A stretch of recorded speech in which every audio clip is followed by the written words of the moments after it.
Okay, thank you. Now that we have our computers back working, again, this is the Ellensburg City Council meeting of August 21st, 2023. Would you please rise for the allegiance led by Councilmember Vietnam? Pledge allegiance to the flag of the United States of America and to the republic.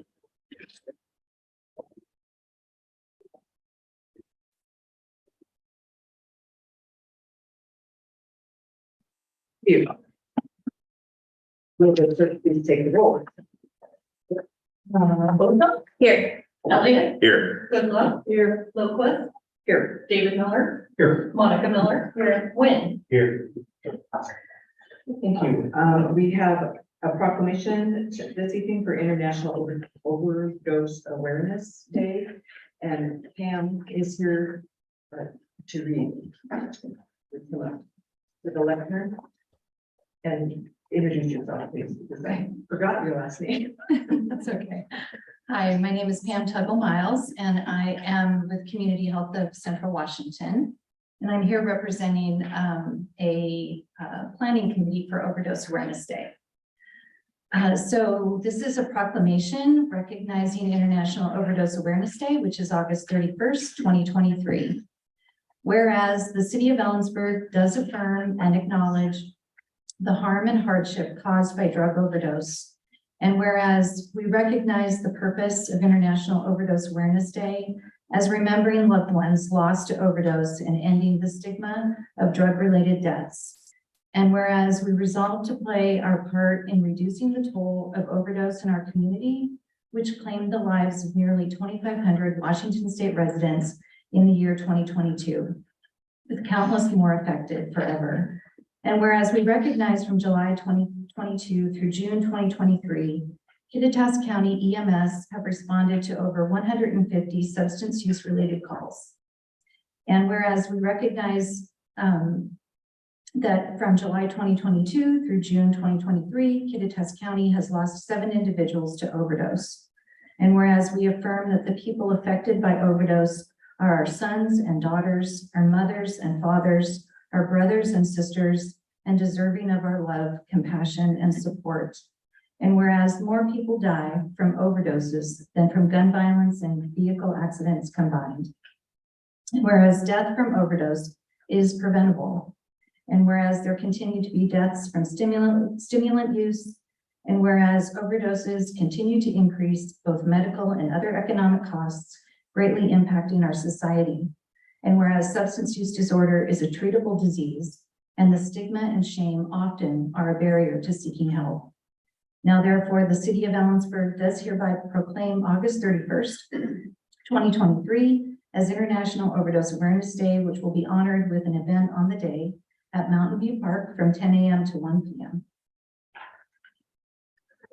Thank you. And I signed that on today, August 21st. Yes. And for your information, Councilmember Elliott has agreed to read that proclamation on the 31st. Oh, wonderful. Okay, thank you. And I just wanted to extend an invitation to everybody to show up on the day and bring your family, your friends, your neighbors. It's a great opportunity to get resources and to learn and to just kind of be in community with people that have either experienced overdose through their families and especially through our community. Thank you. There are no awards or recognitions, so we are at approval of the agenda. Madam Mayor, I move approval of the agenda. Second. Motion and second to approve the agenda as presented. All in favor? Aye. Please vote aye. Opposed? Motion carries. Madam Mayor, consent agenda. Second. Motion and second to approve the consent agenda as presented.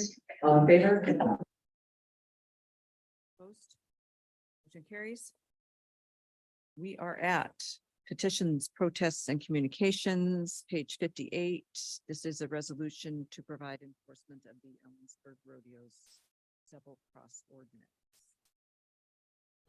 And Madam Mayor, I do not see Diana Tasker here in Western Wear, and I was saving my $2 investment for the 100-year rodeo button to tonight. So I'm sure we'll have the opportunity if you're out and about. This is an annual double cross ordinance, and whereby I believe you're required to wear, is it 2 or 3 pieces of Western wear between three between now and true rodeo, and Two things. oh, boots are There you two go. things. Excellent. And just a celebration or recognition of the celebration of 100 years for rodeo and 100 years of fair this year as well. Okay. So there is a resolution before us. Move resolution 2023-21. Second. Motion and second, to adopt resolution 2023-21, the, providing for the enforcement of the historic Ellensburg double cross ordinance. Is there any discussion? Does anyone from the audience want to speak? All in favor? Aye. And 2 vote aye, opposed? Motion carries. 6B is the 2022 crime report. Chief Wade.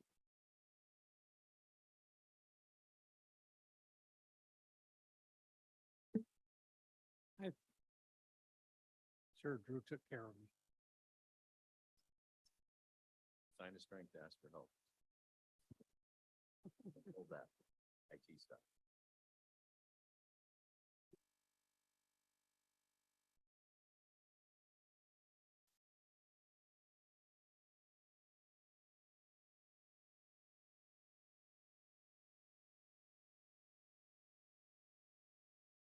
Good evening, council. My name is Ken White. I'm the chief of the Ellensburg Police Department. Thank you for your time this evening. I'll go through the 2002 crime report.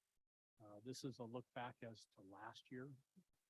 The reason for the delay between January and today's date is this is published by the FBI through the Washington Association of Sheriffs and Police Chiefs. So we do not receive it until early July. And so that gives us the opportunity at that point then put it in a presentation format, do the agenda, and get it out to you and the public. This crime report is based off of NIBRS information. In the presentation, I'll try to be brief, that it listed the contents, our mission, vision, and values. Again, our mission of the Ellensburg Police Department is to provide our community with efficient, effective, and ethical police services through relationships with our public and business and educational communities and law enforcement partners. Our values have also remained the same. Our strategic goals is to reduce and improve traffic safety within our communities, to provide a quality community services, and provide leadership and resources. And then the ever important one is to build trust within our community. A 2022 crime report, this started last year with the 2021 crime report. What we did is we separated out from our annual report our statistics for the previous year. And the purpose for that was we could put it in more context, and we can use comparable data by doing so. And so that was the purpose behind this. As I stated, we use the NIBRS, or the National Incident Reporting System. And the reason we use that is it's consistent. It has a definition, and it's defined through the FBI. So we can all speak the same language and present the same material. However, I would caution that although we can use it for comparative samples within our community, it really would not be relevant in comparison to communities outside of ours based upon population densities and everything that makes Ellensburg unique. Each individual community has their area that makes them unique. So, and these reports that I'm providing, a bulk of the activity is showing Ellensburg, the city of Ellensburg within the city limits. There will be some comparative data and showing what the oversight or what they're seeing overall in the state, and also a comparison as far as percentages of crime in Kittitas County as a whole. In the 2022 crime report that was published by the Washington Association of Sheriffs and Police Chiefs, they showed that the Washington state population increased 116,000 residents, and that's based off of OFM. And then you also notice that in 2022, we had the lowest per capita of officers in law enforcement since they began tracking data in the 1980s. and we are still the lowest in the nation. We rank 51st. We're behind the District of Columbia. There were 394 murders in 2022, which is an increase of 16.6% over 2021. And again, this is the highest number of murders recorded by WASPIC since they began collecting data. And of importance is since 2019, you can see we've got a 96% increase in homicides. And also, it's important to note that violent crimes overall have increased 8.9%. There was a drop in drug offenses, but that should come as no surprise considering the changes in the law. 2021, we had 2,100 contacts, arrests statewide, and then dropped to 100 or 1,444.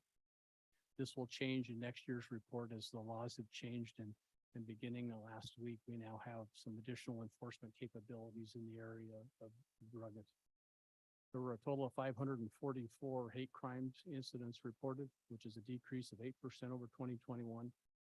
There was a total of 2,375 assaults on law enforcement officers within our state, an increase of 2.7%, with Pierce County Sheriff's Deputy Dominic Collada and Everett Police Officer Dan Rocha being murdered in line of duty.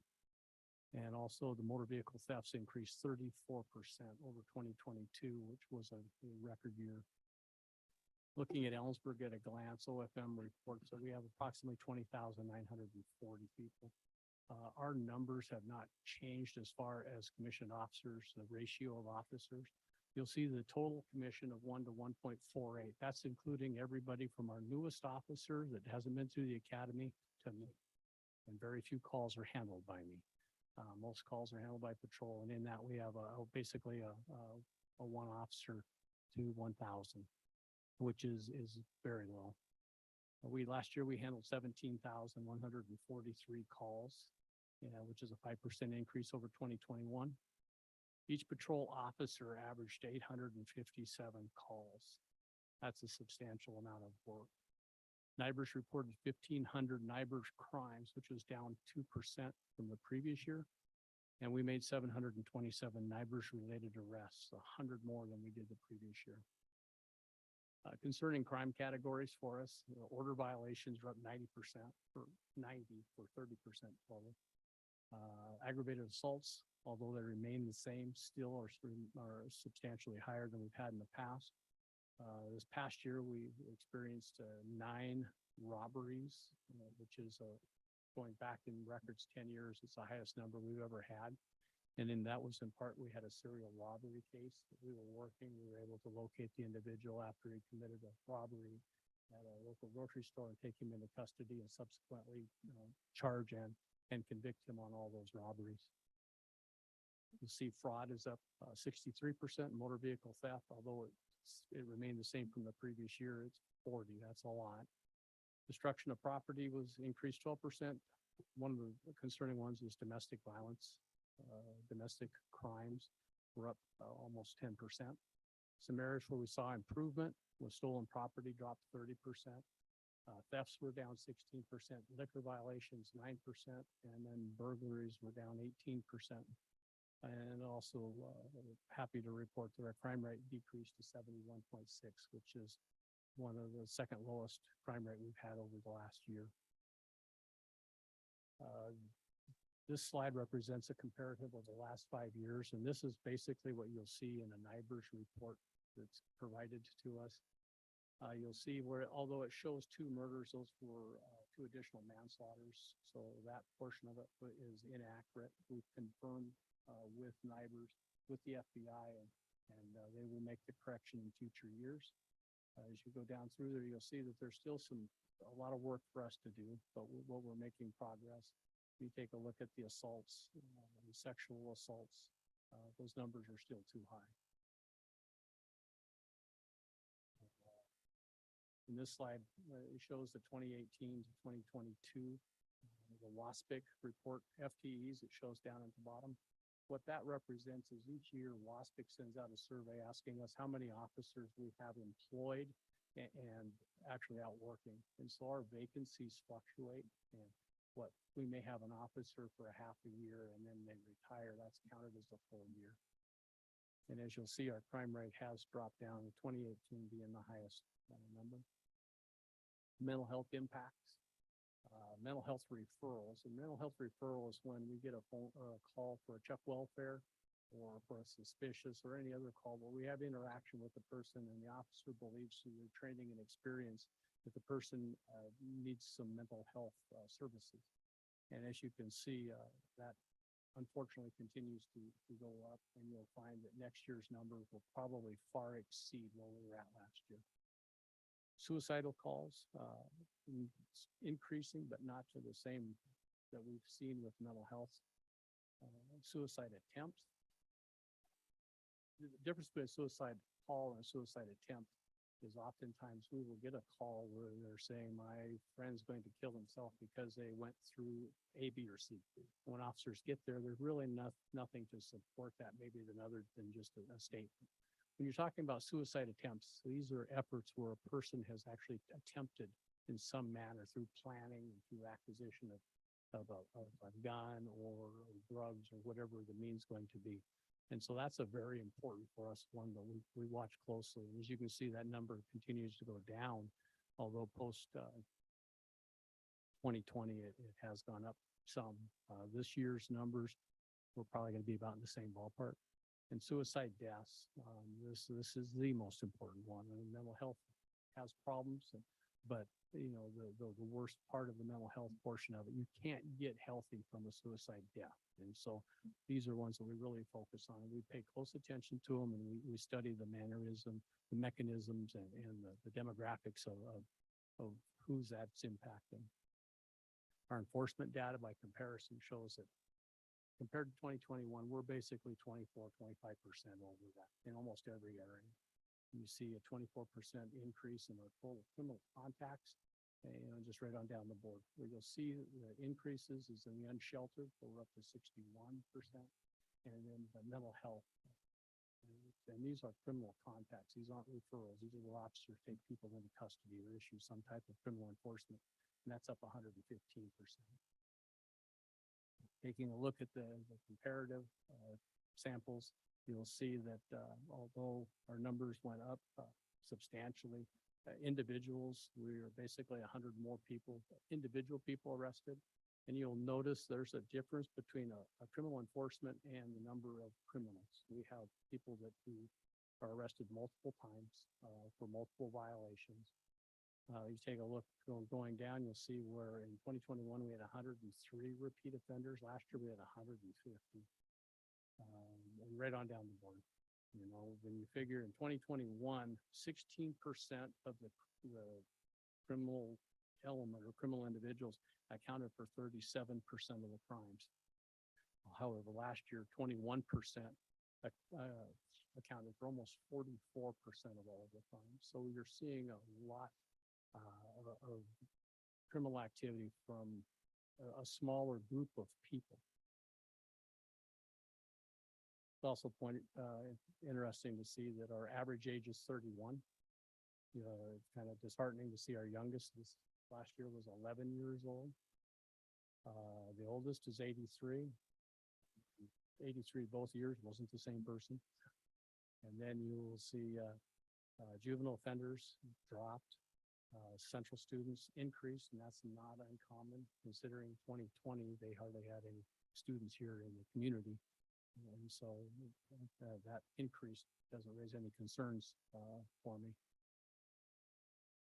Enforcement data by demographic across the board, it remains fairly consistent. We did see a couple of increases, but when you're talking about some of the smaller numbers that we see in this demographic, one or two individuals can have a significant impact.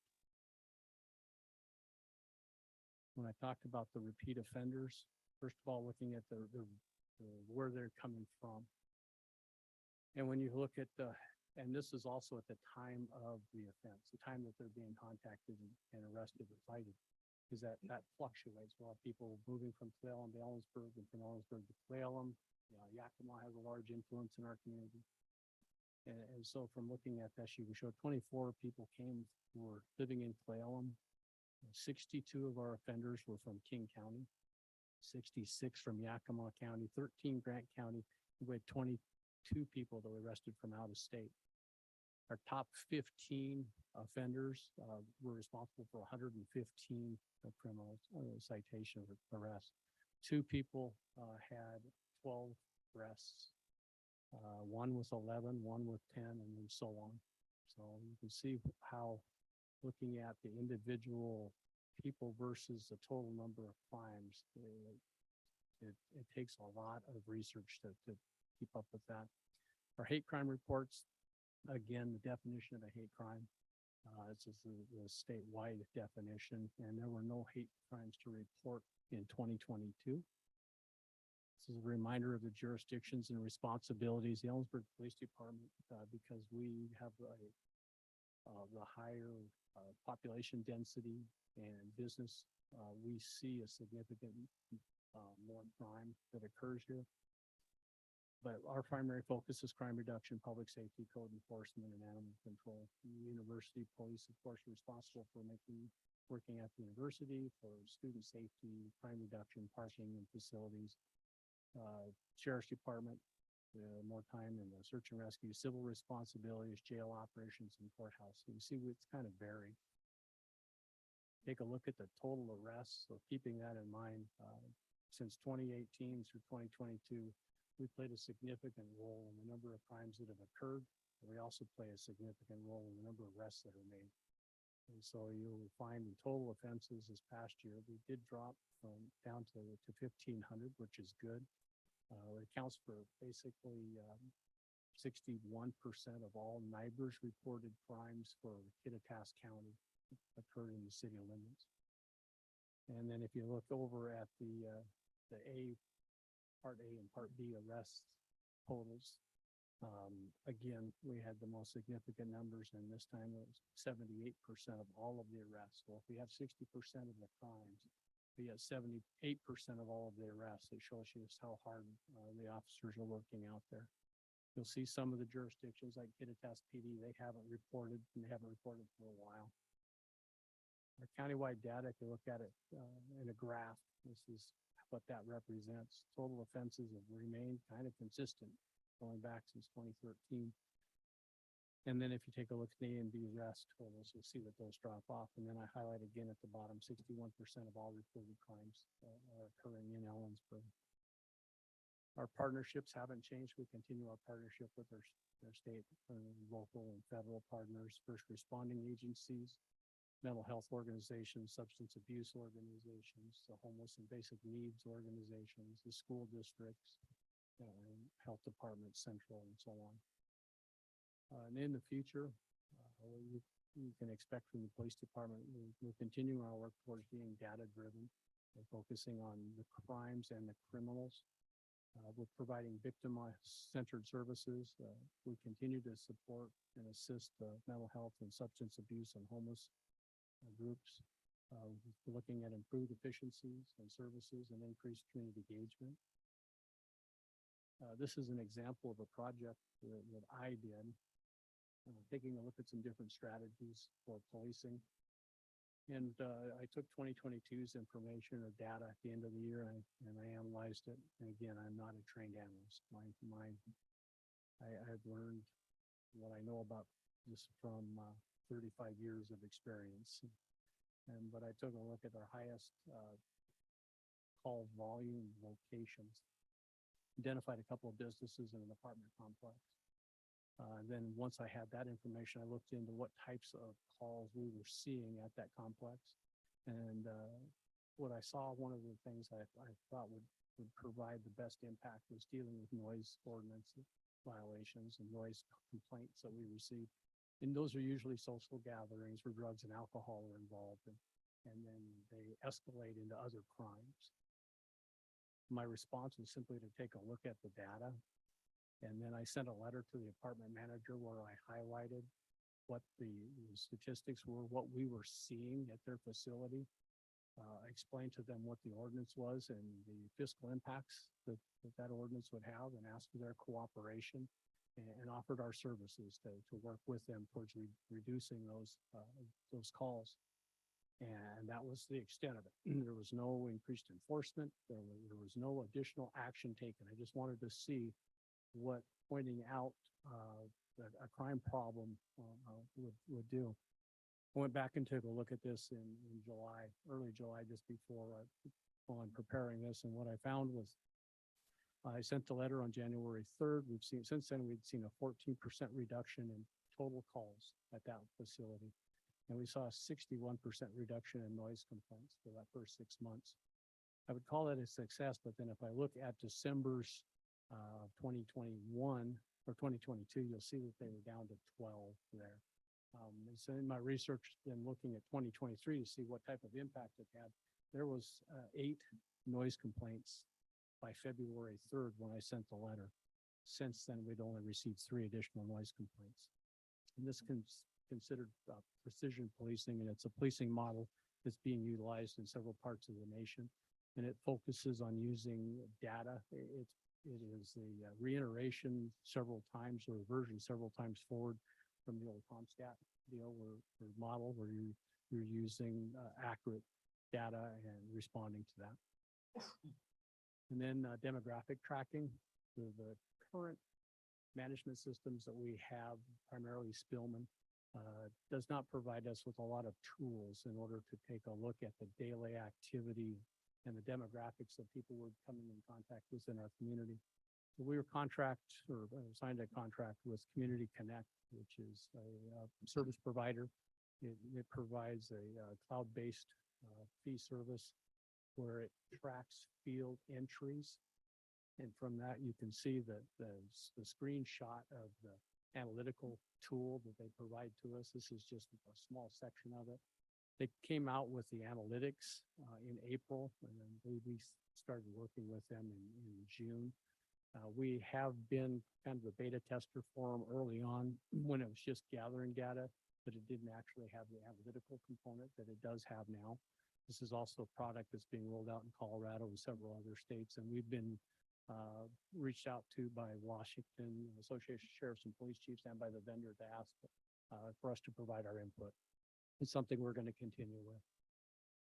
And then data sharing. You probably see, excuse me, some of the products that we're putting out at the police department. On the, well, both the memo on the side and the dashboard are prepared by me and front office staff that I have. And it's to give a snapshot of what's going on in our community each month. On the data sharing portion of the memorandum, I try to identify or group crimes based on what I think you guys would like to see. If there's something else that you would like, by all means, please share it. And we will certainly take a look at that. But I grouped youth and child crimes, drugs and alcohol, violent crimes, and other crimes. So kind of give a snapshot of it. This is all going to probably change dramatically, as at least the look of it and the content, I hope, will become a lot more user-friendly. We're currently working on hiring a criminal analyst, and we are working with Idea Analytics, an analytical firm out of Phoenix that's creating new tools for us. That's the end of my presentation. Are there any questions? Questions for Chief Wade? Just a quick one. Thanks, Chief. Appreciate the information. I was curious on the spike and the violation of no contact orders. Does that fall into the further down the presentation? Does that get captured in the mandatory arrest percentage? It does. When you take a look at warrants, you take a look at DUI, domestic violence, and any court-ordered violation, those are classified as mandatory, or classified by me as mandatory. That's what I was wondering if that violation was. Yeah, most cases in order, or in all cases, the order comes from a judicial authority and with a varying degree, but we take all of those no contact orders very seriously. Thank you. Is there anyone else? Any questions? I actually had a few. Is EPD fully staffed? No. We're currently And the down. crime analyst. We are about a week away from determining who our which crime analyst will make an offer to. We have some very good candidates that came through this last week. We are currently down 3 patrol officers, and we are in the process of negotiating a start date with one, and we're still looking for 2 additional. We have some We have a couple of individuals that have reached out to us from other departments with showing an interest. And we're starting to see kind of an uptick in the hiring, at least in Eastern Washington versus Western Washington. And one of the candidates is a 6 or 7 year officer with a very well-respected department out of Western Washington. So he wants to change the environment that he's raising his kids in, and he's looking at choosing Ellensburg.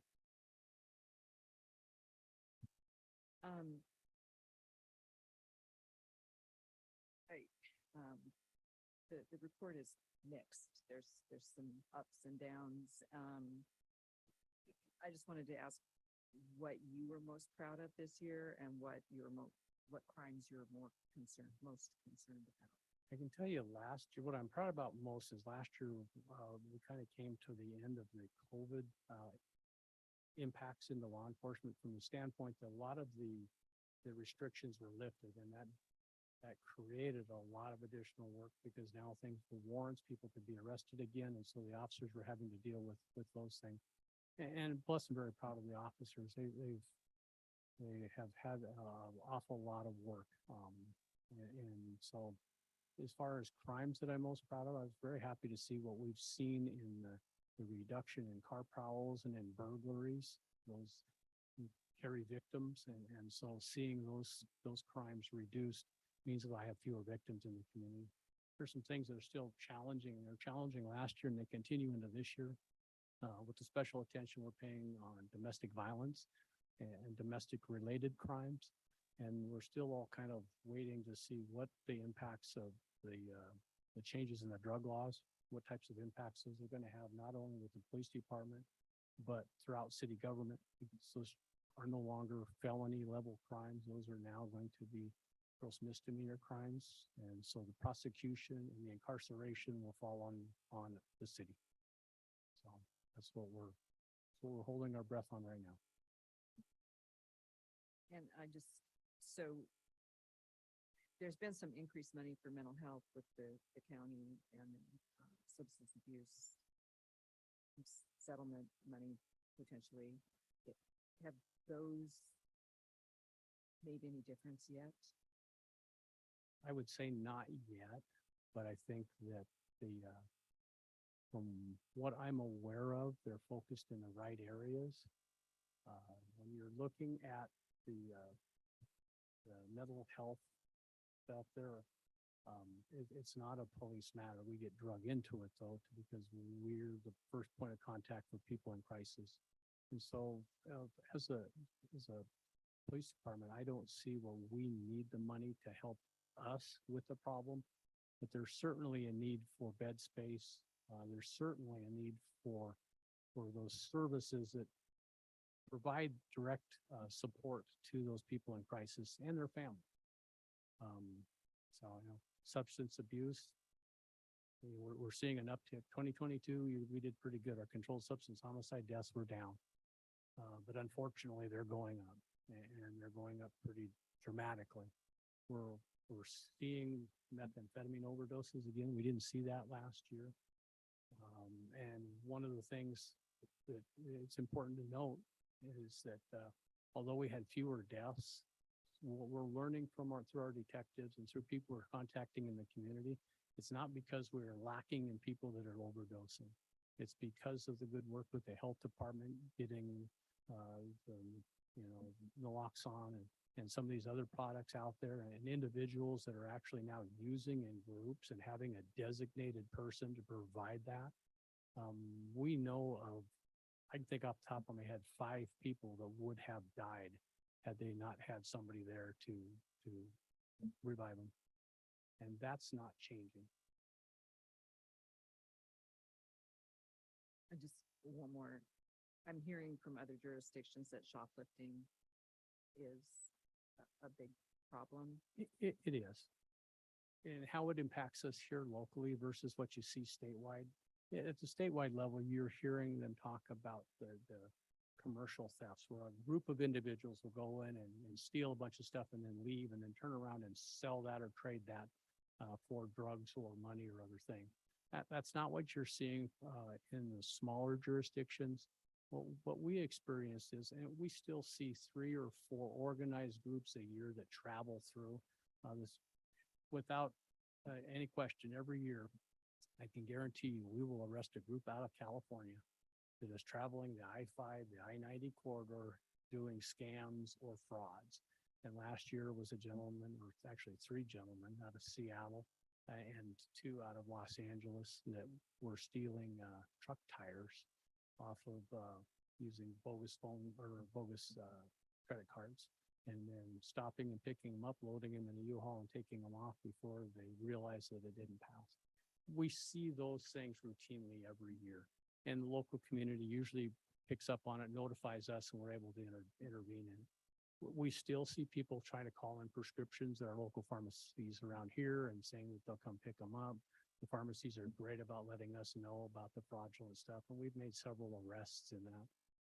But as far as the theft in our community with the businesses, you're seeing the shoplift, the individuals that are doing it for a thrill.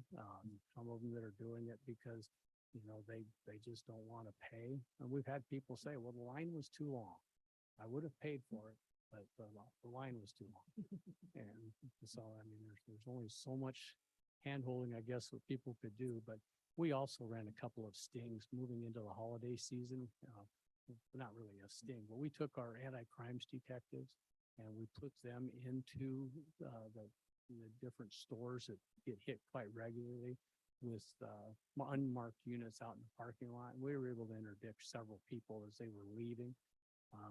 We're looking at some other strategies for this coming year, but that's one of the areas that we're seeing an increase in.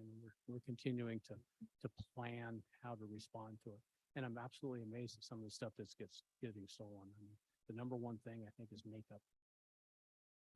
So. Well, we appreciate your report and thank you for answering questions. You're welcome.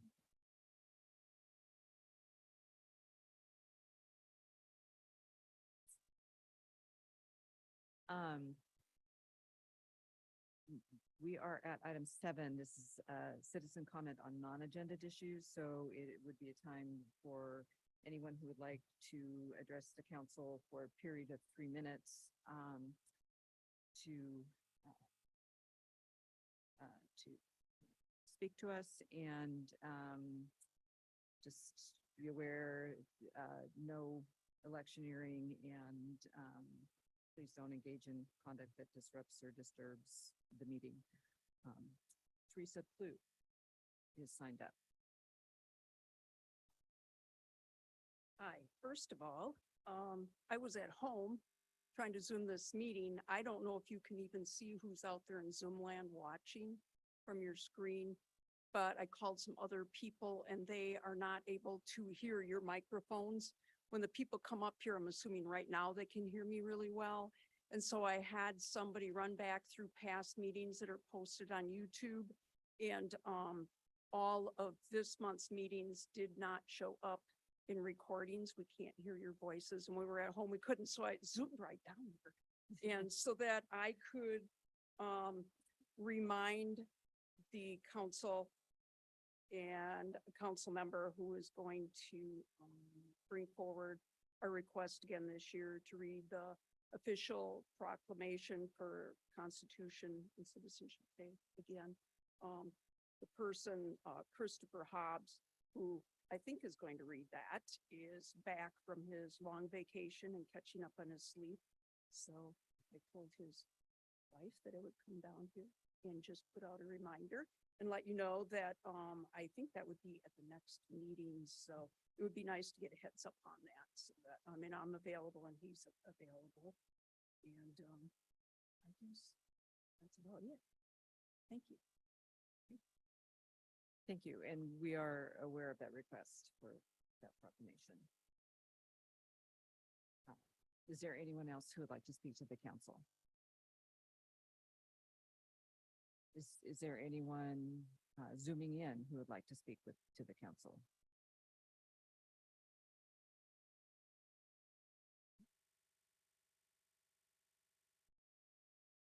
Moving on.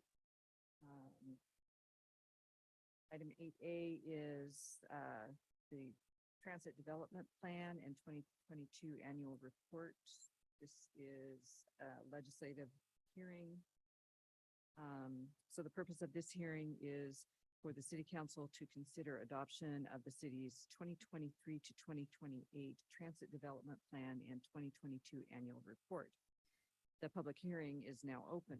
I ask for your cooperation in the following procedure. Everyone will be given an opportunity to be heard. The city clerk will be making a recording of the proceedings. If you wish to participate in the hearing, you must raise your virtual hand on the Zoom meeting screen or press *9 if you are connected by telephone and wait until I have recognized your request and you have been unmuted.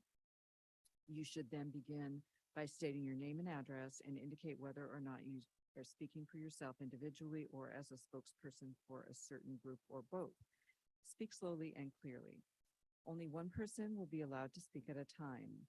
Your testimony must only address the matter under consideration in this hearing. Any questions of staff are to be directed through the council. Each person will have an opportunity to address the council for an initial period not to exceed 5 minutes. If more time is needed, it will be made available after everyone has had an opportunity to speak. Before we hear from the audience, is there a staff report to be presented? Ms. Dunbar. Thank you. Betsy Dunbar, Transit Manager for the City of Ellensburg. And I'm happy to be here tonight to share a small part of the Transit Development Plan with you this evening. Washington State requires all transit agencies submit a transit development plan each year.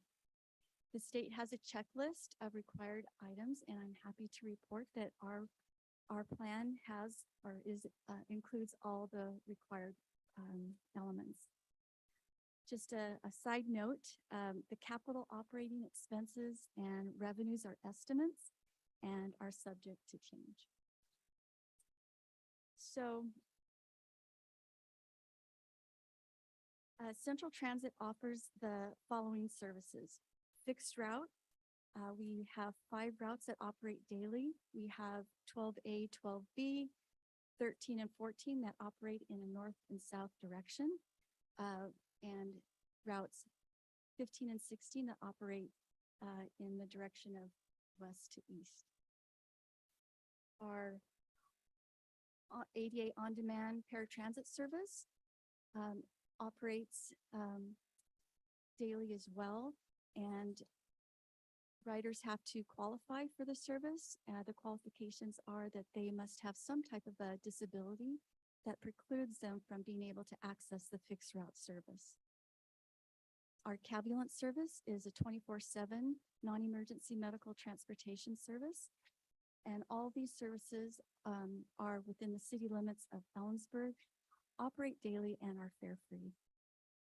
I'd like to also talk just a little bit about 2 of the Hope Source services that we support. The first one is Dial-A-Ride service. That is also a door-to-door service, but it's not disability-based. It is more income-based. And the Kittitas County Connector also services the Upper County. The farthest that it goes is Ronald. And there's no qualification to ride that. Everyone can ride, and again, it's fare-free. This is a great slide right here that shows somebody coming from Upper County into Ellensburg and spending their money in Ellensburg and then getting back onto the commuter and returning to the Upper County, which is just what we hoped that would happen. So much of what we include in our transit development plan is a result of identifying transportation challenges within the city and the county, and then creating goals, objectives, and strategies to overcome those challenges. These challenges and goals are then submitted to the Quadco RTPO, which is the Regional Transportation Planning Organization, which are included in a broader way in the Regional Human Services Transportation Plan, which is then included in a, again, more broader way in the Washington State Transportation Policy Plan. And this is important to us because In order to receive state capital and operating grants, grant funding, these projects must be included in the transit development plan. So I'd like to share some of Central Transit's goals, objectives, and strategies for the future. The first one is technology. And we've come a long way since anybody who wanted transportation information needed to have a paper brochure to where now we use technology, whether it's the transit app, our interactive Central Transit website, where you can plan your trip, or if you're waiting at the bus stop and you're like, where is my bus?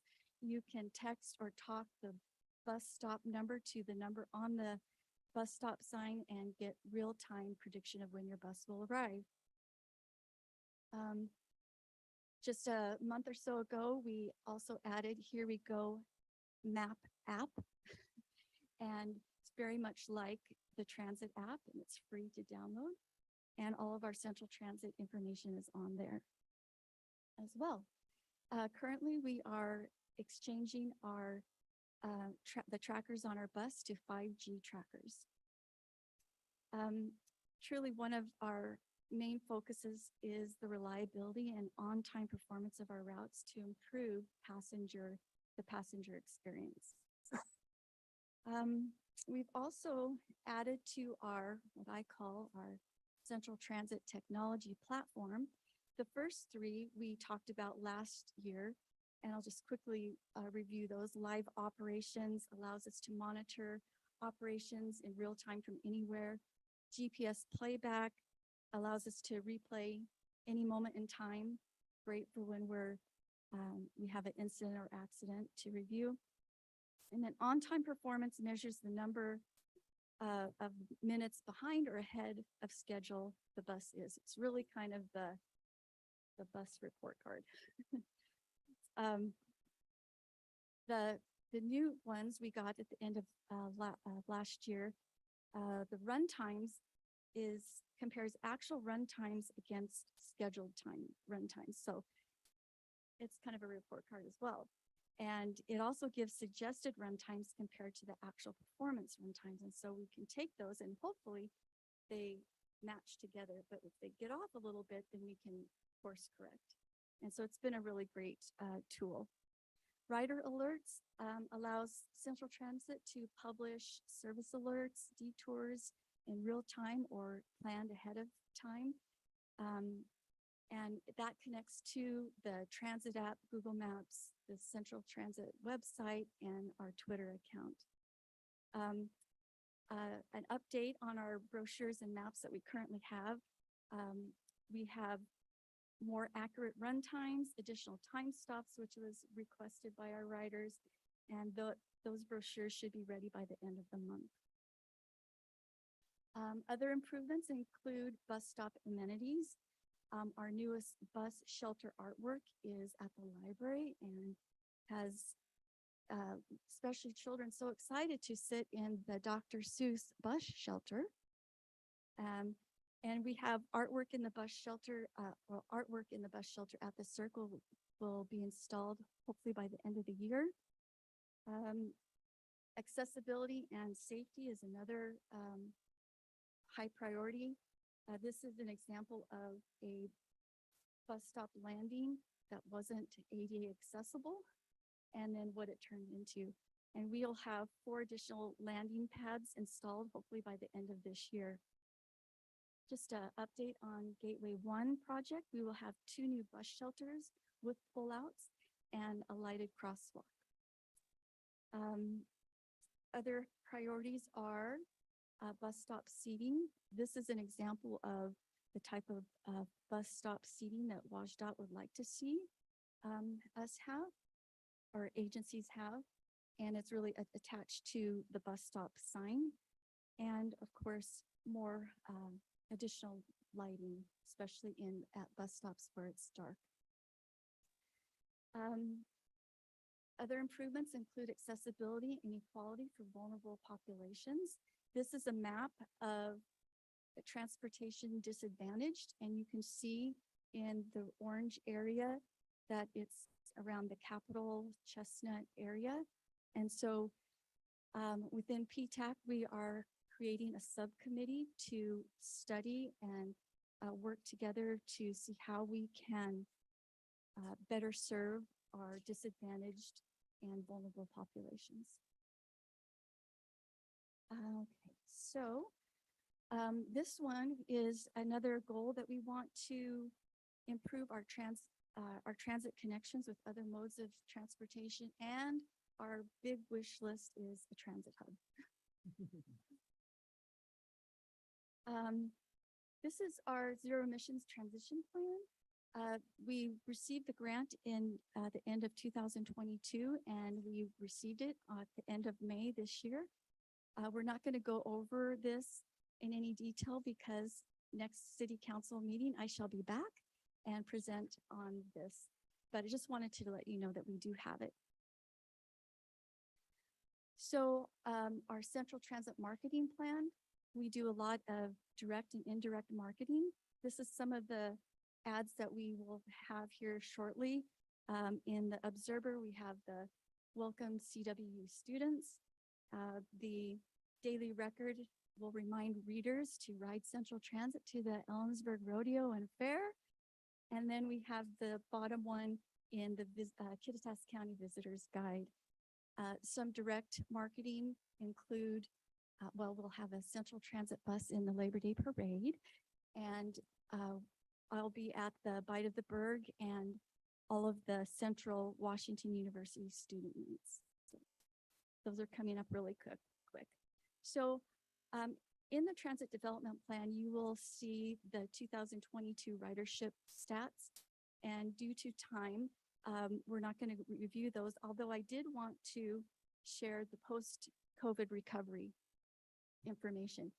The graph at the top here shows that by the end of 2022, we were only 2% below the pre-COVID 2019 fixed route ridership, which is pretty amazing compared to other agencies throughout the state.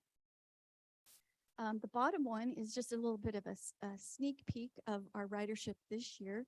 As you can see, at the end of the second quarter of this year, we are up 17% from 2019. So it's looking really good for us.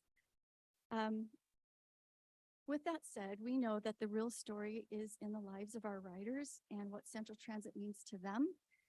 Their ability to access public transit, to live independently, to have the opportunities to access education, employment, social services, entertainment, dining, and so much more. And our riders are truly the reason why we work as hard as we do to ensure that Central Transit is a safe and reliable service. So with that, if you have any questions, I'd be happy to answer them. Any questions? Oh, public hearing, right? Sorry. The floor is open to testimony from the public. Each person will have an opportunity to address the council for an initial period not to exceed 5 minutes. If more time is needed, it will be made available after everyone has had an opportunity to speak. Does anyone wish to speak regarding the transit plan or annual report? Does anyone online wish to speak? Seeing no one, does the staff have anything to add? I do not. Other than when you get a chance, please ride Central Transit. Council, do you have any questions of the staff or public? Yes. I wanted to propose a road change on the route. How would we go about that? You can call me, and then we will, as PTAC and our subcommittee, we will review that. Be happy to. Any other questions? If I could, as the council rep on the PTAC, I just wanted to thank Betsy and for her hard and diligent work on this. She really is for the force when it comes to keeping things moving with our contractors. And so appreciate all the efforts. Thank you. The The public testimony portion of this hearing is now closed. Council may now begin its discussion and deliberation of the matter. I need a motion to approve the plan and report. So moved. Motion and second. To adopt the 2023 through 2028 Transit Development Plan and 2022 annual report. Is there any discussion? I just want to say I rode that connector up to Roslyn with my bicycle and rode the John Wayne Trail back. And that is a very good use, I think, of the free transit up to Roslyn.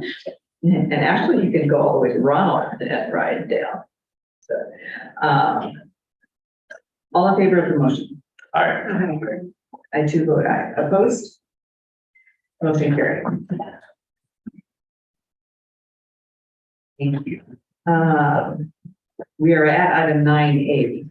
This is an ordinance for the supplemental budget. Page 115.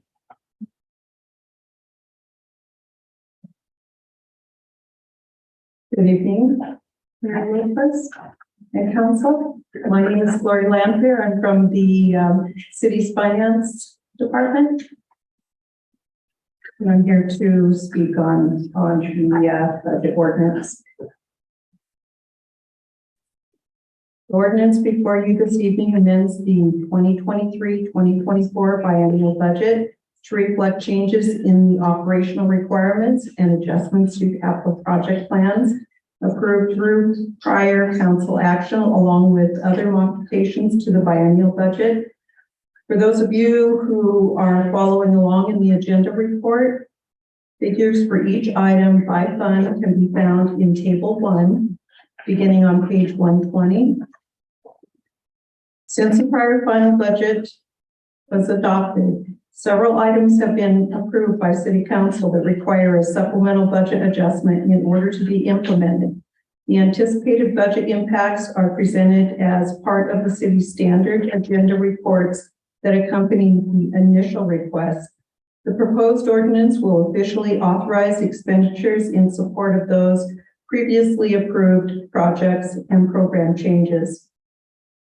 Items that have previously come before the council include the approval of Second Amendment to the 2023 pay plan for non-represented employees, the collective bargaining agreement for OPEIU Local 8, the memorandum of understanding to amend the 2021 through 2023 collective bargaining agreement with IBEW Local 77. Also previously approved was an additional $32,000 for increased cost for a snow blower. Actual increased cost came to $47,459. Additional budget adjustments were identified as a result of the review of anticipated expenditures, expenditure trends, and current expenditure authority. These items provide the necessary budget to maintain the programs and projects previously adopted by City Council, comply with external regulations, and update budgeted amounts to current forecast. New items, adjustments included in our arterial street fund are carry forward of $289,339 in revenue for the 14 and Alder Signal and the John Wayne Trail Reconnect, which were not completed at 2022 year end. We will receive grant revenues in our arterial street fund totaling $2,331,000 as follows. Highway Safety Improvement Program for $90,000. University Way and Reeser Creek Road signalization for $1,000. Department of Ecology grant, University Way Gateway 1 project, $1.3 million. Transportation Improvement Board, the John Wayne Trail Reconnect, 14th and Alder Signal, $900,000. And Distressed County Sales and Use Tax, 5th and Railroad Signal, $40,000. Items in our Ellensburg Transit Fund, The Cabulance contract increased $18,176 for the 2-year contract. Adjustments for our stormwater fund, additional grant funding received from Department of Ecology for the original 2021 through 2023 capacity grant. We will receive $62,500. For the natural gas and light funds, increased costs due to higher than anticipated Climate Commitment Act, CCA, auction allowances, gas, $208,069 for 2023 and $224,715 for 2024 for both the CCA expense and the CCA allowance sales. Also, the light department, $517,000 for 2023 and $558,000 for 2024 for both the CCA expense and CCA allowance sales. Additionally, there is a legislative advocacy adjustment for the gas and light departments. We are allocating $12,000 in 2023 and $24,000 in 2024. The budget amendments in the proposed ordinance include updated revenue forecast and beginning fund balances as needed, and maintain anticipated 2023 and 24 ending fund balances within the required fund balance thresholds. In total summary, the proposed ordinance increases budgeted 2023 expenditures by approximately $6,179,000, revenue by $2,723,000, and increases beginning fund balance by $15,144,000. The effect of these amendments on the budgeted 2023 ending fund balance is an increase of $11,688,119. Additionally, the proposed ordinance amends the 2024 biennial budget, increasing budgeted expenditures by $5,404,000, revenue by approximately $2,160,000, and beginning fund balance by $11,688,119. The effect of these amendments on the budgeted 2024 ending fund balance is an increase of $8,443,000. A summary of these adjustments by fund are included in the attached tables 3 and 4, which are on page 126. This public hearing and proposed ordinance meets statutory requirements for the supplemental budget process required of code cities which adopt a biennial budget. At the conclusion of the public hearing, staff recommends City Council proceed with the first reading of the first supplemental budget ordinance. Thank you. Thank you. Any other questions? Ms. Lander. Around the hook. Thank you. Is there anyone in the audience who would like to speak to this issue that she doesn't like the adjustments? Is there anyone online? Seeing no one? Madam Mayor, I move first reading of ordinance 4923. Second. Motion and second for first reading of ordinance 4923. Is there discussion? All in favor? Aye. Two vote aye, opposed? Motion carries. Item 9B. Read it. Oh, yeah. Sorry. Do you want me to do it up there? Oh, that's right. Sorry, I got excited. That's good. Too excited about it. Like that. Okay. An ordinance of the City Council of the City of Ellensburg, Washington, amending the 2023-2024 biennial budget for the City of Ellensburg, Washington, as set forth in ordinance number 4900 to adjust appropriations in the city's funds. Okay, thank you. Okay, so now item 9B. Resolution 2023-19 adopting a digital conversion policy.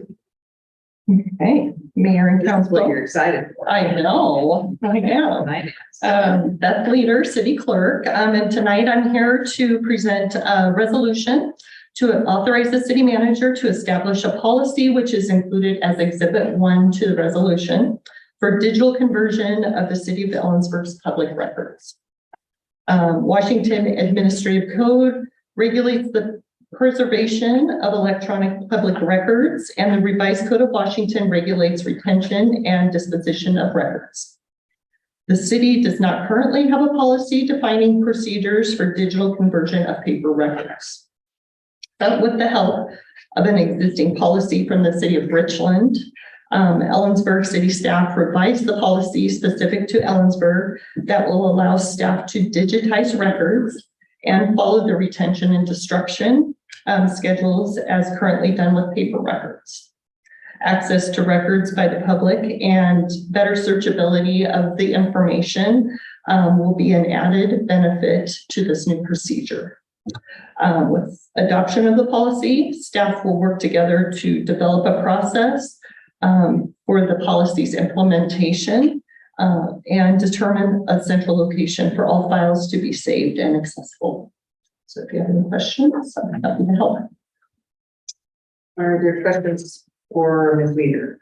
About record retention?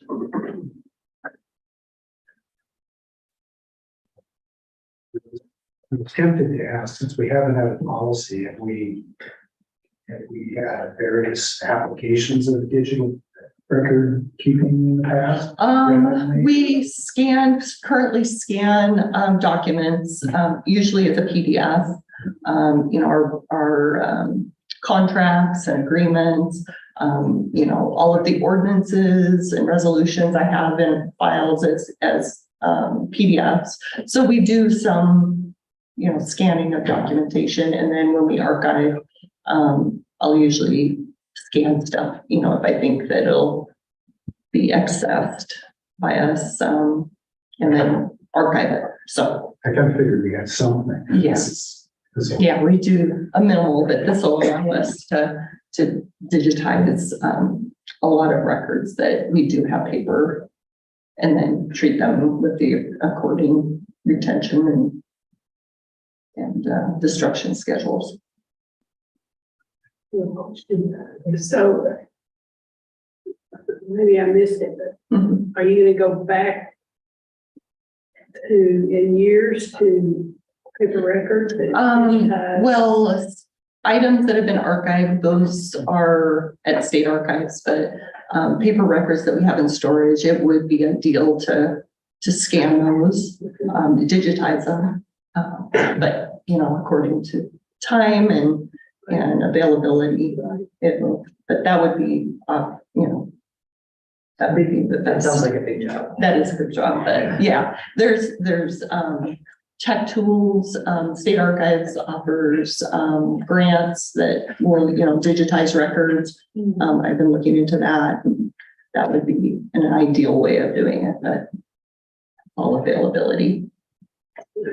Council, if I could offer, we have a team of folks that have been looking at this and have created a policy with all of the best practices in mind.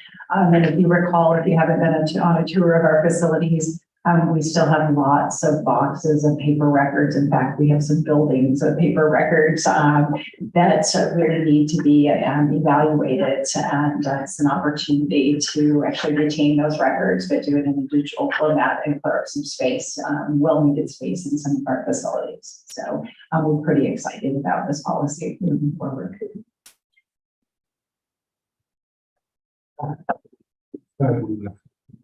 But what's the current standard, gold standard, I guess, in terms of digital record? Is it cloud-based, or is it a combination of cloud plus physical media, like whatever that is? I think it's a mixture. So if the cloud disappears, okay, we'll still, we would ideally still have a hard copy, not paper, but Yeah, if it's according to the retention schedule, then yes, we would, I was just curious. or archived. Anything that's archival would go to state archives after it's been digitized. So. Is there anyone in the audience who would like to speak to this? Records retention and if it's situational. Seeing no one, council. Madam Mayor, I move resolution 2023-19. Moved in second to adopt resolution 2023-19, authorizing the city manager to establish a policy for the digitization of public records for the city of Ellensburg. Any comment? All in favor? Aye. Motion carries. We're back to finance. With the second quarter financial status and investment report. With Pasco.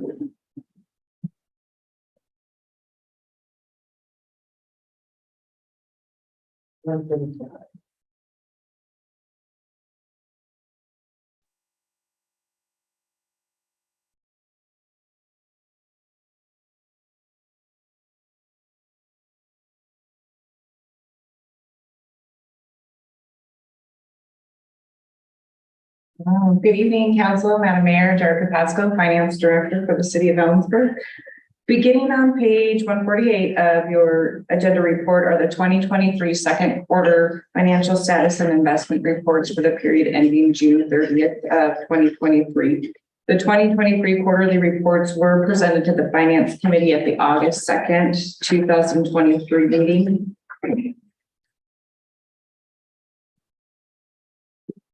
Second quarter projections were made as of the current situation on July 6th of 2023. Projections were made with the continued cooling of inflationary increases in mind. General fund expenditures are expected to end below budget. As you see on the right-hand column there, the red is the year-end projection, the green is budget. And revenues are expected to come in just slightly above budget, as you see on the left-hand column.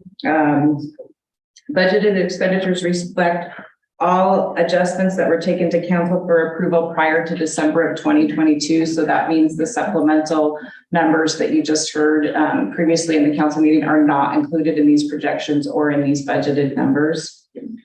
General fund minus the managerial fund expenditures again consist mostly of wages and benefits. So right now where we're looking at underspending in our expenditures for the general fund, it's still due to mostly wages and benefits for unfilled positions. We'll get into a breakdown of the general fund department in table 7 a little bit more on this report. Table 2 shows the year-to-date revenue remitted from the state sales tax activity. Overall, right now, second quarter revenues distributed from the state is up about 4% over 2022, but it is decreasing each month. I think at the end of first quarter, we were up at about 5%. We will discuss those a little bit more in the next 3 tables since these are all sales tax based. I did want to note on the second line down, city assistance, that is down 55%. Again, city assistance is a portion of the state real estate REIT tax. They distribute each quarter. The state divides the county and city assistant account balance in half and then redistributes it as appropriate depending on the local sales tax revenues relative to the statewide average, and then some other independent criteria such as population and that. And so what this means is that the state's real estate REIT tax that they're collecting is down a lot, 55%, and expected to be continue to go down. And so we'll probably continue to see that decrease for the rest of the year. Table 3 shows all governmental fund tax revenues by type. Overall, the governmental fund tax revenue is projected to exceed the budget by approximately $625,000 or 3.23%. In those projections here, we used current sales tax projections of about 2% over 2022. which is consistent with the projected cooling of inflation and the spending adjustments. B&O taxes, which consist mostly of the utility taxes, we used a 5 to 15% increase depending on the utility. The utility increases are based again on individual utility rate increases, outstanding receivables, and seasonal trends.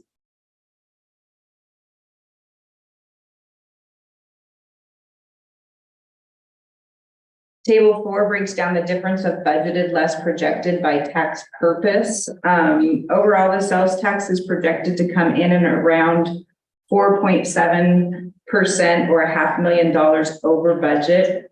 This is down from first quarter's projection of 5.73% over budget. Keeping in mind that all of these are restricted sales tax, except for the regular retail sales tax, which we see we're expecting to only come in around $100,000 over budget. And when we need additional expenditures throughout the year, or when they bring things to you for general government that are unexpected and asked to do a supplemental, they usually ask for that to be funded from sales tax. So we want to keep that in mind, that that is that sales tax that we're only expecting around 100,000 over budget right now. And that number keeps decreasing, that projection each month. Table 5 digs a little deeper into the sales tax by activity. Regular retail sales tax revenue actually had a 1% overall decrease over last year's or over the same period last year. And again, this is really important to note because the regular retail sales tax is really what we gauge a lot of our stuff on, and that is already made that turn into second quarter where we're now seeing a decrease compared to last year. Right now, what's keeping us afloat is construction sales tax. So that's keeping us at 2.4% above last year's first two quarters. And construction sales tax, like we always talk about, is extremely volatile. So we like to take that out of the equation. If we were to remove construction sales tax right now, it would bring our overall increase down to about 1.7% over second quarter of 2022.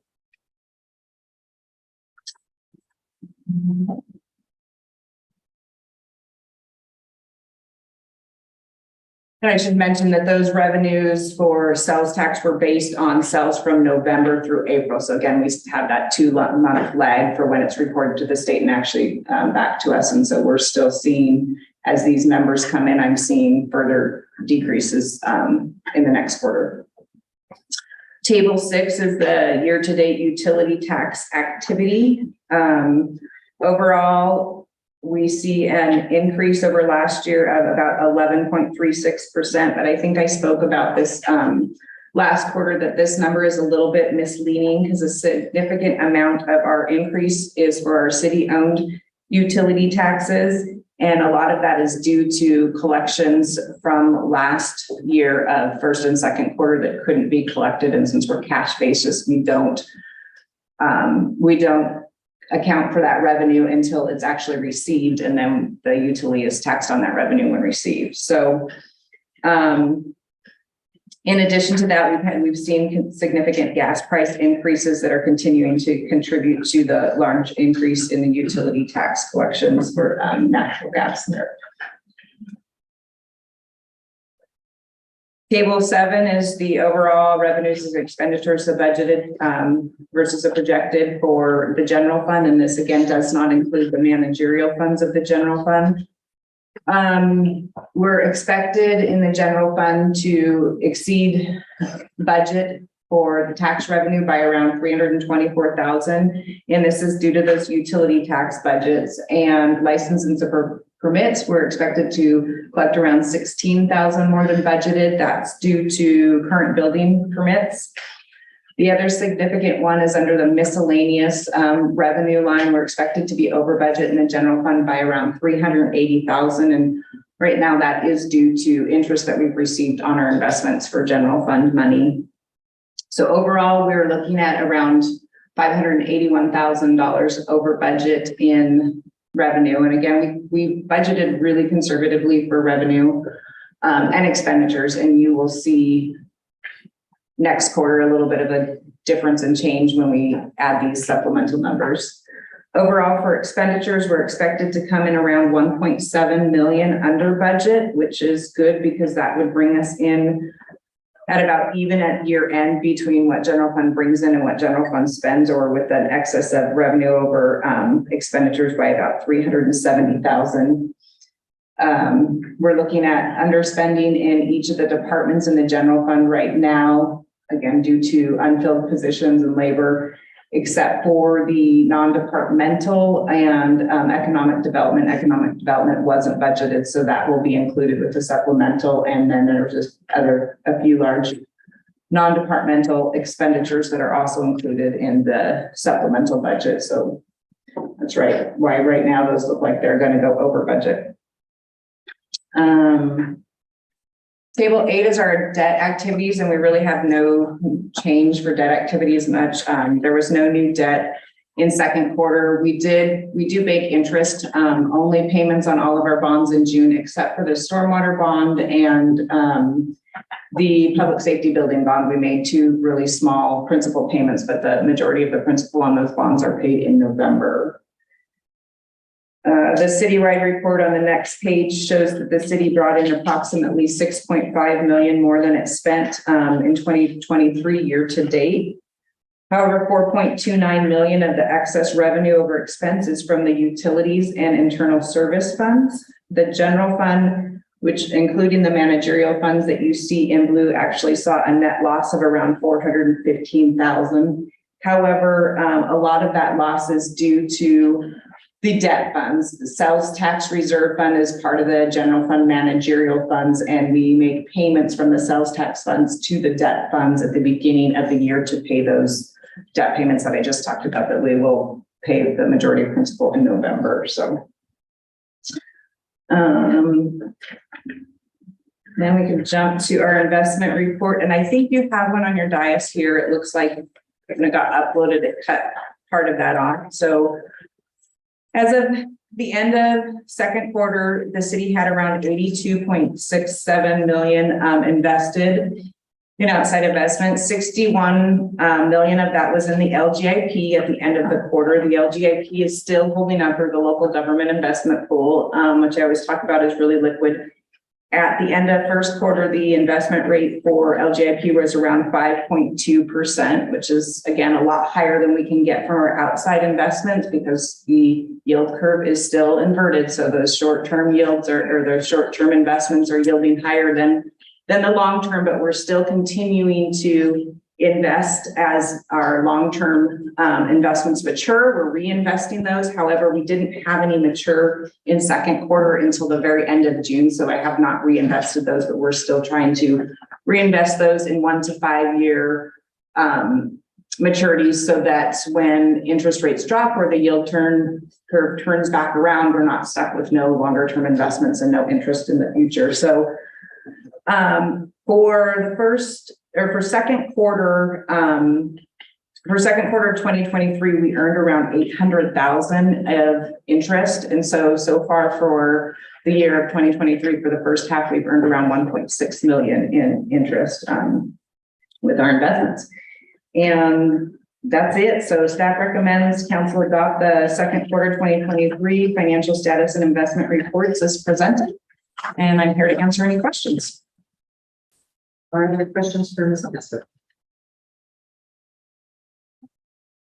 Is there anyone in the audience or online who would like to speak regarding financial status and investment reports? See no one? Council. We need a motion to accept the 2023 second quarter financial status and investment reports. So moved. Second. Motion and second to accept the 2023 second quarter financial status and investment report. Is there all here? Aye. That was it. Okay, we are at item 11B. This is the approval of the diversity, equity, and inclusion instruments for post proclamations. Hello, everyone. Nicole Klaus, staff member to the Diversity, Equity, and Inclusion Commission. I'm here today with a recommendation from the commission to approve their proposed proclamations and recognition days. The DEI Commission for the last several years has been writing diversity-related proclamations for the city. They were previously based on the Library of Congress list, and over the last year or so, we've added a few more. What they're trying to do is get a schedule out so they can kind of work farther ahead, and we'll still be going through the same process for proclamations where we fill out an application and it gets approved by the mayor prior to getting on an agenda. They are recommending adding 2 days to the list. One we did add this year last minute, which was Juneteenth. And then they're also recommending adding Trans Day of Visibility as a proclamation to the list. And then a new piece of this is that they would like to add days of recognition, maybe where we don't need to do a full proclamation, have it before council. Instead, it would just be a social media post for awareness to kind of be more inclusive and recognize some of these days of significance to our diverse populations in our community. So on the second page, starting with Martin Luther King Day and then going down the list, those are the days of recognition that the commission would like to propose. And the process would be that we do have a subcommittee that would work on the content and then bring it back to the commission, and then the chair and the PIO would do final approval on that. And then the PIO would get it posted to our city social media channels. So that is pretty much it for the report, but I'm happy to answer any questions, or our commission chair, Nancy Goodlow, can also answer questions. Are there any questions? Right. I have some. So can you give me the logic behind Mexico Independence Day? Why the city of Ellensburg would want to recognize another nation's independence? Sure. So I think the commission suggested that because we recognize 4th of July, and so there are some members of our community that maybe don't celebrate 4th of July, but wanted to celebrate their own background. But Nancy, correct me if I'm wrong here. Please add on. And I also have, I guess, concerns about celebrating one religious holiday and not other religious holidays. So what's the purpose behind celebrating Ramadan? I believe that was also added to address another one of our populations that maybe we're not recognizing through a proclamation. And so instead they wanted to somehow address that population through Recognition Day. I guess my preference would be to, well, I'll some questions, and I will wait for the motion. Is there any motions for discussion? I'm going to council adopt the suggested list of proclamations and recognition days from the commission. I'll second. Motion to approve the Diversity, Equity, and Inclusion Commission's proposed proclamations and recognition days. There is a discussion. I would just echo exactly your two concerns. That's them to fit. And I do not seem to be equitable as they're applied. I'm curious about the, what is the significance of this motion if you ultimately, the mayor has the authority to grant these days? What happens because of our? Well, the current process, the mayor grants the proclamations. We don't have a process for like our social media days of recognition. So that's why we're trying to bring it to council to get the group's, I guess, agreement before we post them, because we're not currently posting about these days. And I guess as mayor, if it's on a list that's been approved by the council, I would accept that, but I do edit before I sign. So if the DEI commission brings, I have edited what they have brought me in the past. You know, tweak some language, and sometimes just to condense, but sometimes to,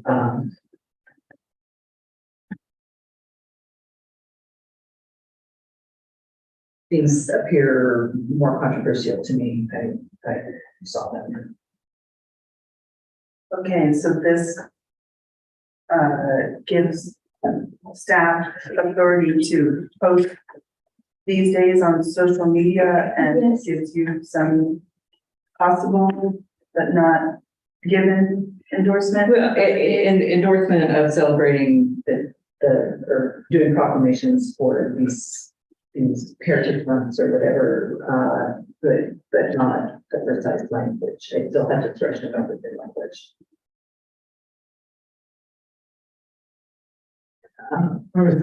I'm curious, Martin Luther King Day, not to be confused with the federal holiday, correct?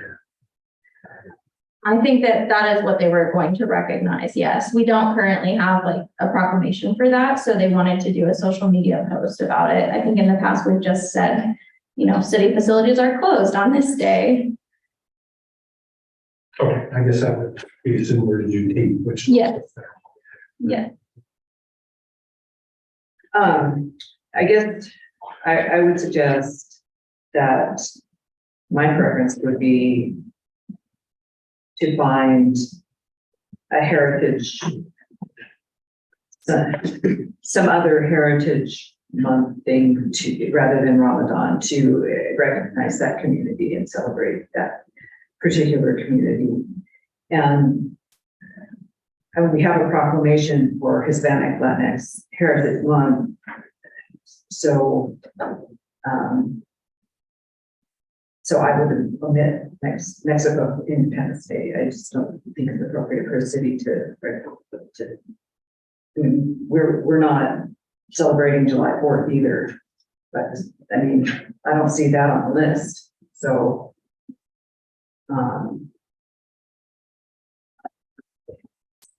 seems that great. I agree. So I guess I would move to amend the motion to omit Ramadan and Mexico Independence Day and would welcome a different Heritage Month proclamation or day to celebrate that particular group of citizens. Second. Okay. So just repeating, motion and second to omit Ramadan and Mexico Independence Day from the list of social media posts, but to invite replacements. Would that be directed back to DEI? Yeah. Work through that? Okay. That was my intent. So can we ask them to bring it back to us, the revised list? Good. Just bring those two back.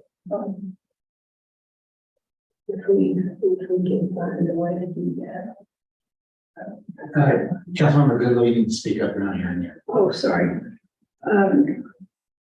We would have to bring the list back. We can bring those two and recommend to be added to this record use today. The motions were getting complicated to amend the whole from the beginning. To vote on the amendment, which is just to drop those two and invite alternatives. All in favor? Aye. Thank you. Would I oppose? The motion carries. On the main motion, to approve the list, as presented minus those 2 days, all in favor? Aye. I should vote aye. Opposed? Motion carries.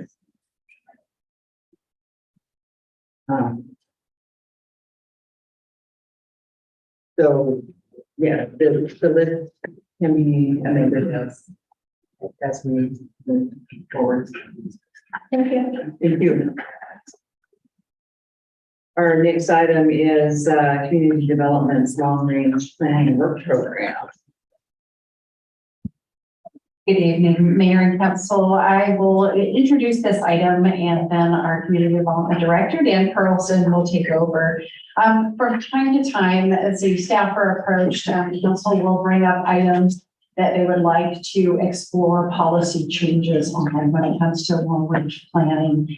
We don't currently have a mechanism to process those, and oftentimes they go back into the department and then new items come in. And so in an effort to create more transparency and to really create a list of priorities for council to direct to the planning commission to work on, our staff have created a long range work program. And our intent is to make this an annual item that comes to you, and throughout the year, if new items come in, you can help prioritize those. And again, it sits with really the governance model that the council directs the work of the planning commission as your advisors on the work that they do in the work program.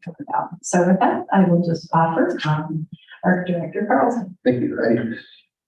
Good evening, Madam Mayor and Council. Dan Carlson, Community Development Director. The work program that we put together for you contains a mixture of items that are initiated by council, by staff, some items that we've identified, and there are 6 items that are in your packet tonight that were suggested by members of the public. So the items, as far as there are many on here that the council has seen before. The annual docket, comprehensive plan amendments the council has approved. There's implementation of the housing action plan. I kind of look at the zoning code that our staff's been working on with the Affordable Housing Commission. There's an item that goes back to a July or an April of 2022 study session where the council had directed staff to go forward with some amendments as far as local access street design standards and departures from that. So those are included in those items. There are also 6 items that were suggested by members of the public that are relatively new. And so in order to ensure that those items get meaningful consideration, and also that, these are kind of the first time that you've seen those. So I was going to give just a quick summary of those items. And those are listed in your, in the work program under the development regulation amendment docket. And those were summarized in your staff report. I'll go through those. Again, this is just to consider whether these are included in the work program. These will all have to go through a public hearing process with our planning commission and with council. So the first one under that heading, item 2B, that was an amendment that was proposed by Steve Willard. That amendment would eliminate shared driveway standards and instead refer to the adopted street standards and International Fire Code.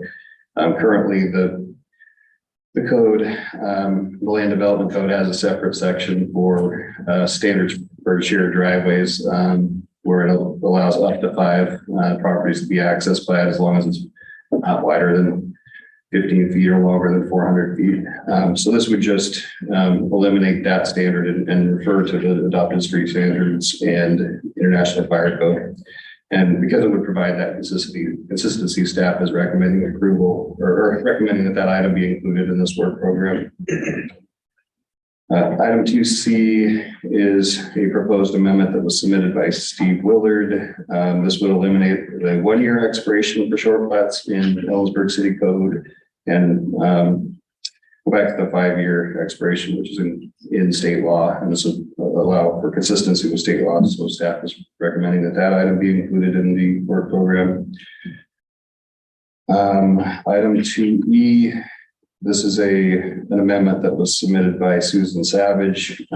This would add indoor recreation as a conditional use in the residential office. So, and because that zoning district is intended to be a transitional zone between residential and commercial kind of uses. And it's accomplished by providing for non-residential uses that are compatible in scale and character with the residential uses. Also because the proposal is that it be a conditional use permit in that zoning district, and that gives the chance for case-by-case analysis of the impacts. So staff is recommending that that is included in the work program.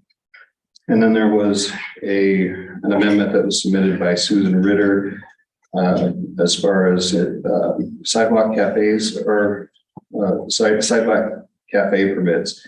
That chapter is also the streeteries and parklets chapter, and staff had identified some areas for cleanup as far as like when building permits are required for streeteries as well. So we combine those items together. But this proposal from Susan Ritter this would allow for more tables and seating in sidewalk cafes, as long as a 5-foot passage area between that sidewalk cafe and the outer edge of the sidewalk is maintained. As it currently stands, the code allows 1 table and 2 chairs per 10 linear feet of the property.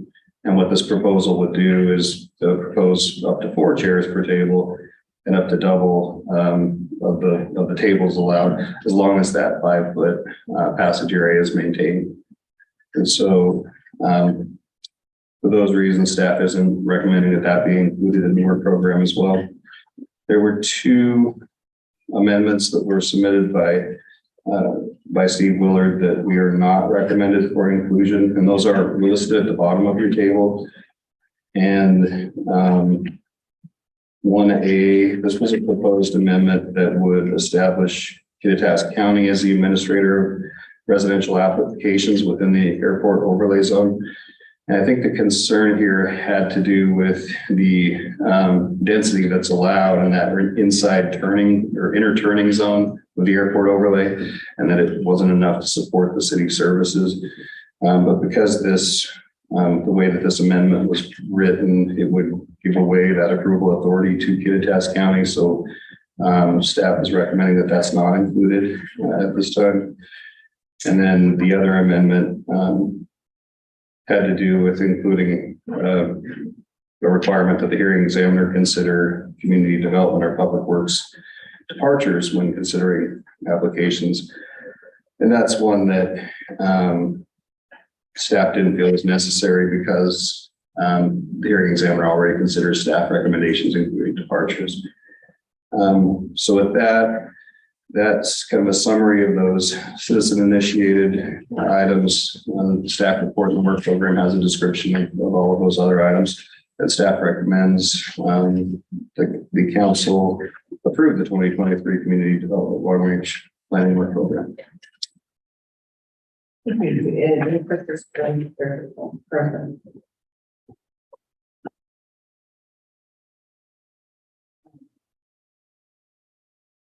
Again, I just have a couple. So item I, the zones, maps, and designations would this would be aligning the zoning with the future land use maps. Is that correct?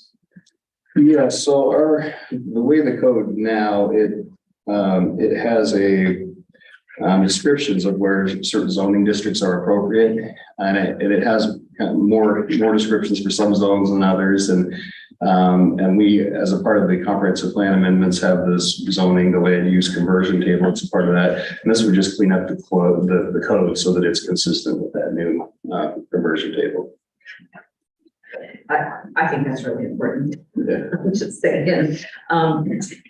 Then on J, this is the RV one, adding that previous code prohibition against using RVs as habitation. I'm just aware that RVs are affordable housing for a lot of people, and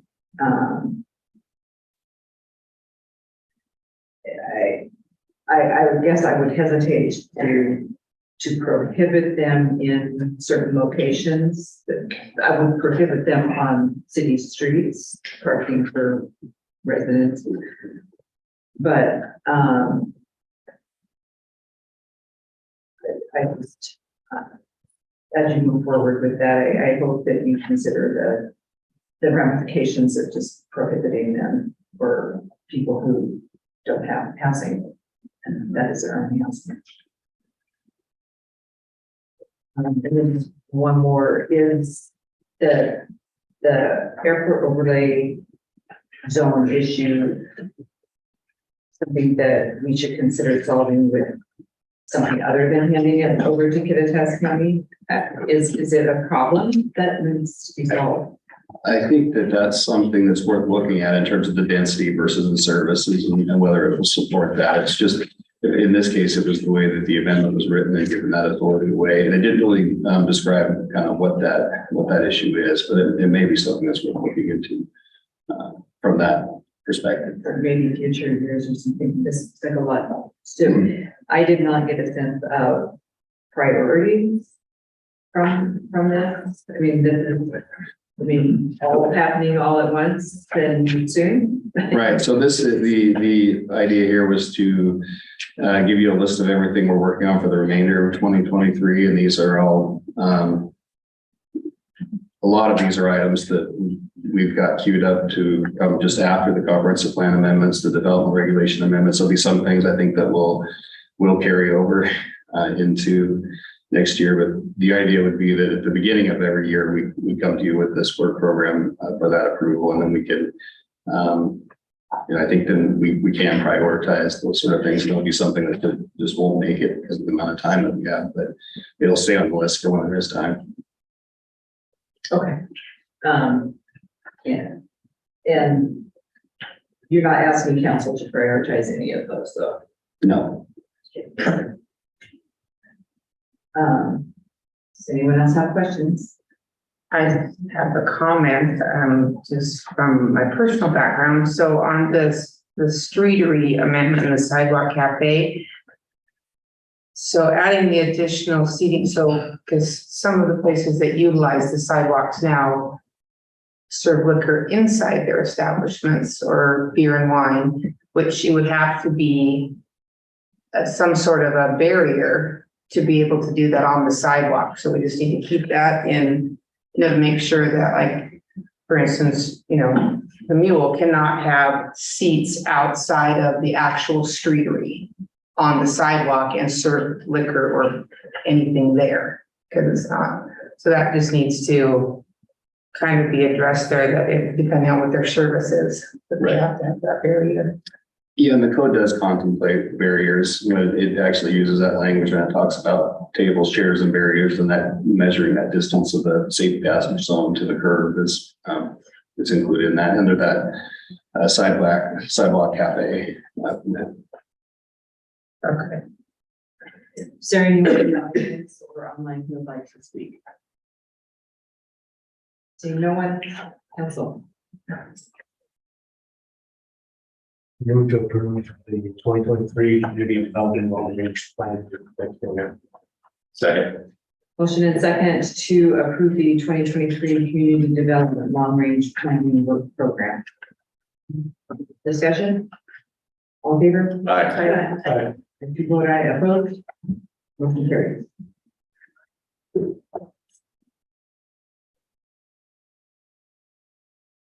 We are at the manager's report. Thank you, Mayor Heidi Berenstern-Wade, City Manager. And just a reminder that August 31st, our applications are due for 2024 council funded grant programs and also the Arts Commission grants. And so we haven't received very many applications at the moment. So we're hoping that they'll start pouring in over the next couple of weeks here. Another reminder that Wednesday, August 23rd, beginning at 11:30, we have our employee appreciation lunch. And that is barring better air quality or if we have better air quality. It's expected we will, and so that's taking place at the City Shop. Council are invited, as well as all of our city staff. And you're welcome to come help, or you're welcome to just join us for lunch. And appreciate all the fine people, the wonderful human beings that serve our community every single day. And finally, just to thank you for your flexibility.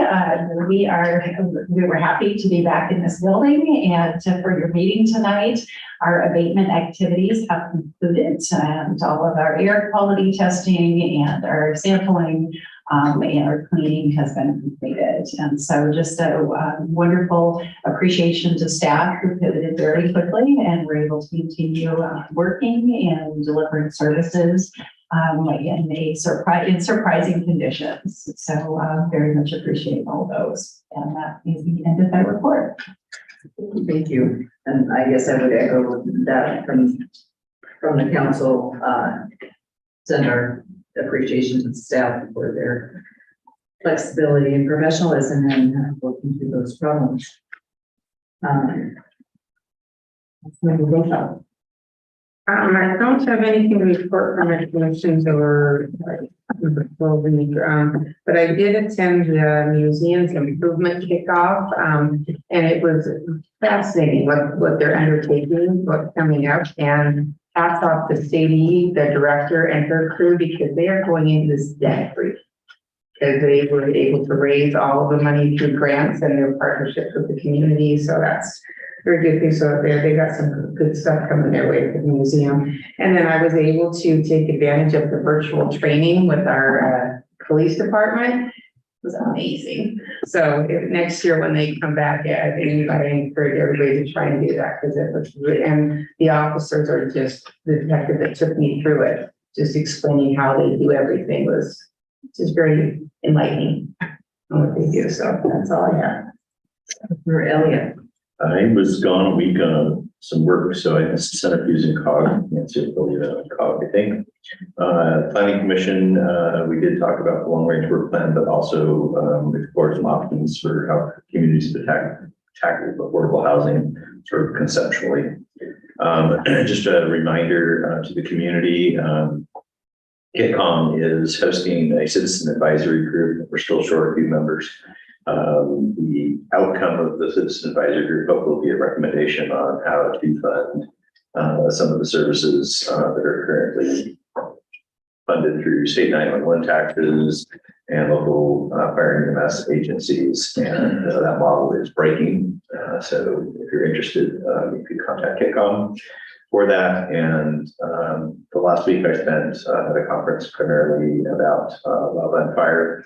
And just a reminder to the public, if you don't like the smoke outside being unhealthy, then you need to burn 10 times the amount of acreage during the months when you only see the smoke and don't have to breathe it.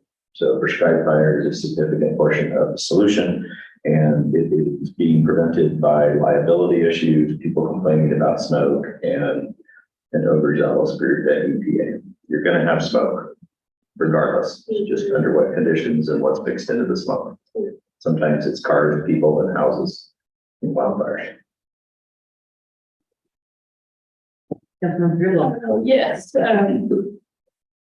the DEI Commission had a wonderful retreat a week or so ago. We came up with exciting plans for this next year, the things that we want to work with partnerships in the community, and appreciate Heidi's facilitating that retreat. It was a very exciting day. Everybody was very engaged. So it was exciting to think about some of the things we want to do. Also, just wanted to call your attention to the grant awards that we made. That's part of the consent agenda tonight. That was a really good process. We had 4 excellent requests for community funding, funding from the DEI Commission for projects that support the work that we do. And we're looking forward to continuing that activity. With regard to Council of Governments, we continued in the conversation about regionalizing the Council of Governments. CWU has come to the table in that discussion, providing resources and offers to facilitate and help in the planning of what that might look like, as well as data collection that we're going to need to be able to do that. So I'm very excited about that partnership. I think we can do this with their help.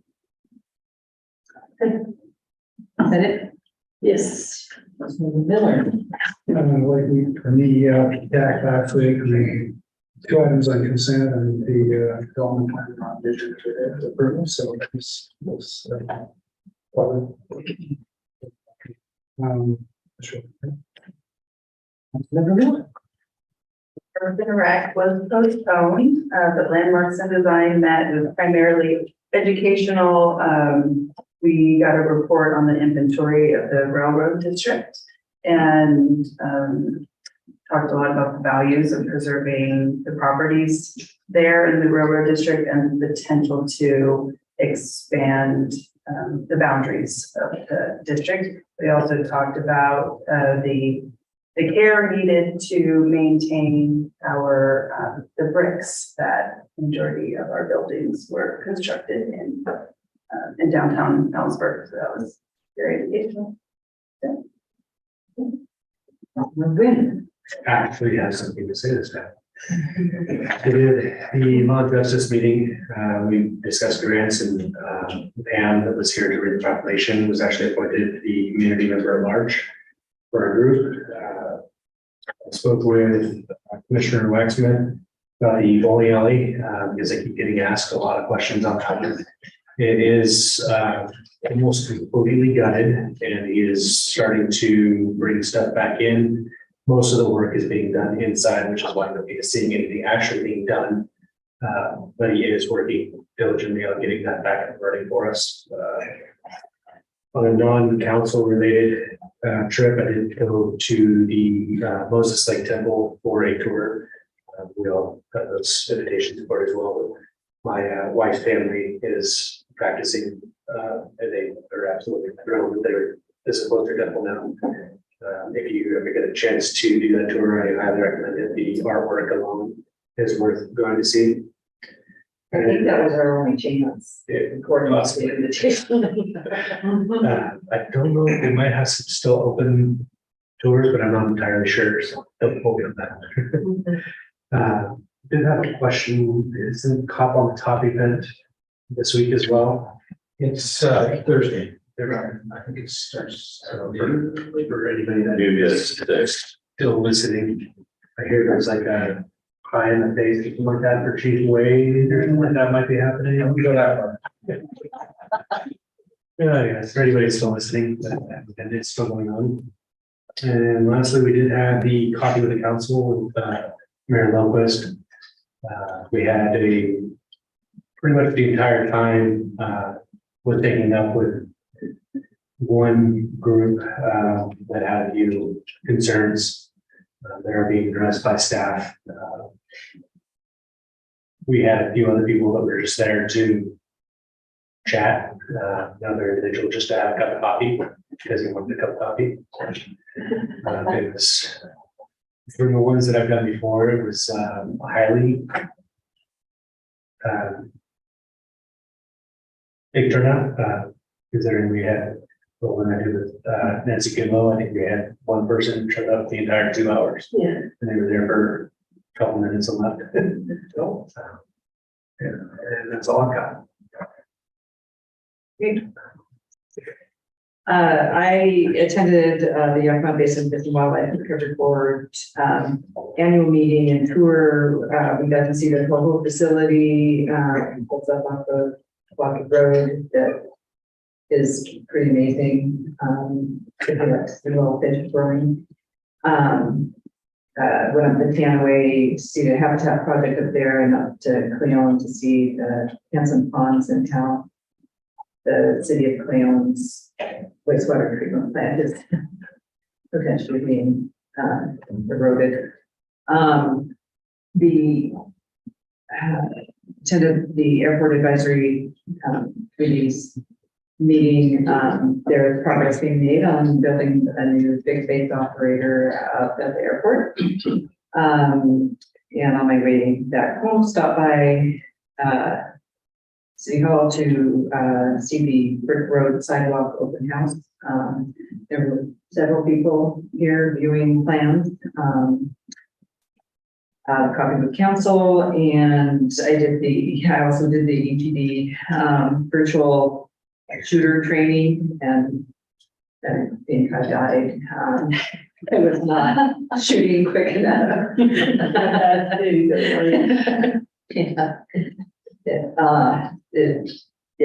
It is high pressure, and you have to think fast. So kudos to all of our police officers to put themselves in those situations. And